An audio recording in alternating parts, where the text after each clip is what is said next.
Assalamualaikum warahmatullahi wabarakatuh. Perkenalkan, nama saya Milda Kamilia dengan NIM 09011181940111 kelas Sek 5 Indralaya. Di sini saya akan menjelaskan tentang proyek saya, yaitu yang berjudul prediksi terjadinya banjir menggunakan metode Fuji Tsukamoto. Bencana banjir merupakan bencana alam yang sering terjadi. Pada dasarnya bencana banjir disebabkan oleh curah hujan yang tinggi sehingga air tidak dapat tertampung pada tempatnya.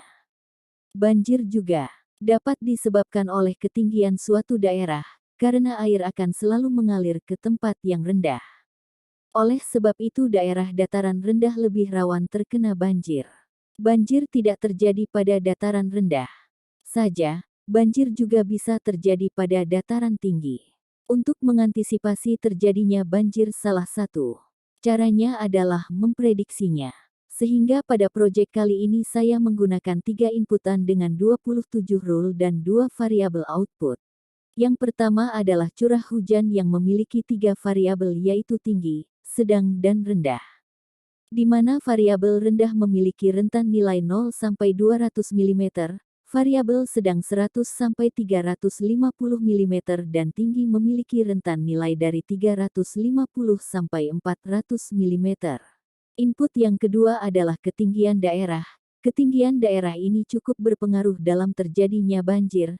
Di sini saya telah membagi ketinggian daerah menjadi 3 variabel, yaitu rendah 0 sampai 75 mdpl, variabel sedang 50 sampai 100 mdpl, dan tinggi memiliki rentan nilai 75 sampai 100 mdpl. Inputan yang terakhir adalah suhu udara. Dari suhu udara kita dapat memperkirakan cuaca yang akan datang.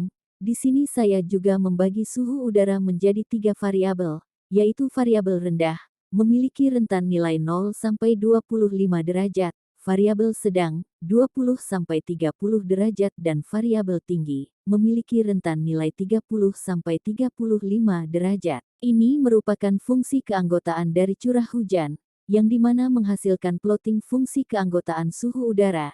Yang pertama, plotting fungsi keanggotaan suhu udara dengan variabel rendah, kemudian yang berikutnya ini fungsi keanggotaan suhu udara variabel sedang, dan yang terakhir adalah fungsi keanggotaan dari suhu udara variabel tertinggi.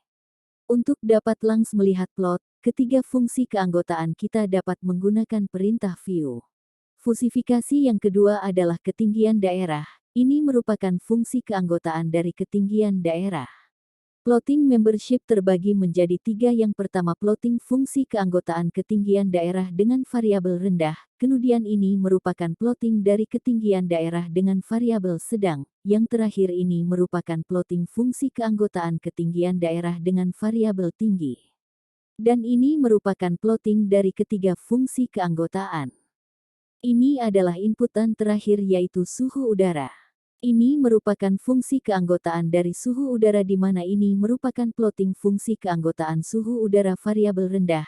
Selanjutnya ini adalah plotting fungsi keanggotaan suhu udara variabel sedang normal. Ini merupakan inputan terakhir, yaitu variabel tertinggi, dan ini merupakan plotting ketiga fungsi keanggotaan. Untuk result atau outputnya, fungsi keanggotaan terdiri dari 2 value, yaitu tidak banjir dengan rentan nilai 0 sampai 5, dan banjir dengan rentan nilai 5 sampai 10. Ini merupakan plotting membership function pada output. Pada tahap inferencing, harus membuat aturan-aturan Fuji yang dinyatakan dalam bentuk if. Dan pada sistem ini berdasarkan jumlah fusifikasi dari variabel curah hujan berjumlah 3, variabel ketinggian daerah berjumlah 3, dan variabel suhu udara berjumlah 3. Maka rule yang akan dibuat berjumlah 3 kali 3 kali 3 sama dengan 27 rule. Kode rule tersebut ini adalah kode yang akan mengontrol rule menggunakan kontrol. Lakukan evaluasi dari ke-27 rule base menggunakan fungsi kontrol sistem. Di sini saya mengambil contoh kasus pada data yang telah saya lampirkan pada proyek pertama. Fungsi kompute di sini adalah untuk menentukan hasil prediksi berdasarkan program komputer, dan didapatkanlah nilai pukul 7.42, di mana pada hasil rule base yang mengatakan bahwa akan terjadi banjir seperti grafik yang ditampilkan.